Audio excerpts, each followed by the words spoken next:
കാമിലോട്ടിലെ king ആർതറുടെ രാജസദസ്സിൽ അദ്ദേഹവും അദ്ദേഹത്തിന്റെ അനുയായികളും ചേർന്ന് ശൈത്യകാലത്തിലെ രാത്രികൾ ആഘോഷിക്കുകയായിരുന്നു. ധാരാളം കഥകൾ പറഞ്ഞ് പൊട്ടിച്ചിരിക്കുകയും വീഞ്ഞും പലഹാരങ്ങളുമൊക്കെ കഴിക്കുകയും ചെയ്ത് അവർ രാവ് വെളുക്കുന്നത് വരെ ആ ഹാളിൽ കൂടിയിരിക്കുമായിരുന്നു.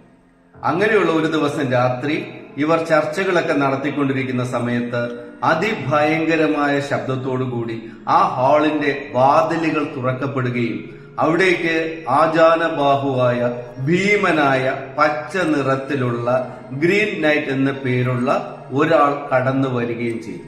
അദ്ദേഹത്തിന്റെ കയ്യിൽ തിളങ്ങുന്ന ഒരു വലിയ കോടാലി ഉണ്ടായിരുന്നു.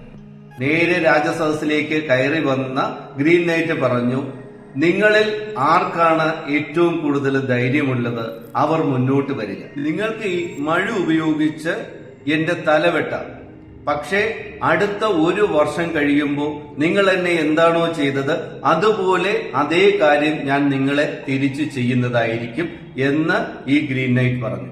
ധൈര്യം സംഭരിച്ച് ഒരാള് പോലും മുന്നോട്ട് വന്നില്ല.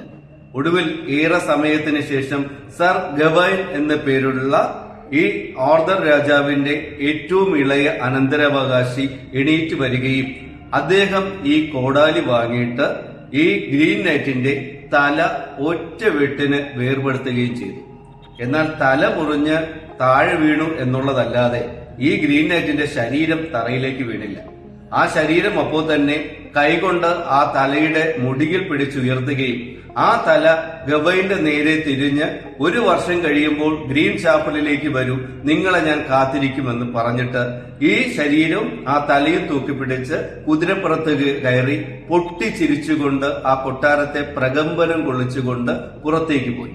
ഒരു വർഷം വളരെ വേഗം കടന്നു പോവുകയും സർ ഗവൈൻ ഗ്രീൻ ചാപ്പലിലേക്ക് കാടുകളും പുഴകളും ശൈത്യവും ഒക്കെ കടന്ന് അവിടേക്ക് യാത്ര ചെയ്യുകയും ഇടയ്ക്കുണ്ടായ പ്രലോഭനങ്ങളെയും ഭീതിയും ഒക്കെ അതിജീവിച്ച് ഒടുവിൽ ഗ്രീൻ ചാപ്പലിൽ ഗ്രീൻ നൈറ്റിന്റെ മുന്നിലായിട്ട് ഹാജരാവുകയും ചെയ്തു.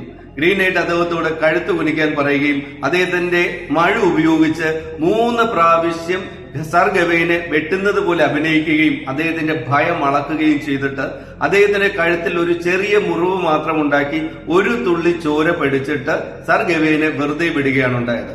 ഒടുവിൽ ഗ്രീൻ നൈറ്റ് അദ്ദേഹത്തിന്റെ വേഷം മാറി അദ്ദേഹം ഒരു മജീഷ്യൻ ആയിരുന്നു എന്നുള്ള സത്യം സർ ഗവൈന്റെ മുന്നിൽ തുറന്നു പറയുകയും ആർതർ രാജാവിന് വേണ്ടിയിട്ട് അദ്ദേഹത്തിന്റെ പിൻഗാമികളെ പരീക്ഷിക്കുവാൻ നടത്തിയ ഒരു പരീക്ഷണമായിരുന്നു ഇതെന്ന് ഉള്ള രഹസ്യം അദ്ദേഹത്തെ അറിയിക്കുകയും ചെയ്തു എന്നാണ് ഈ കഥ പറയുന്നത്.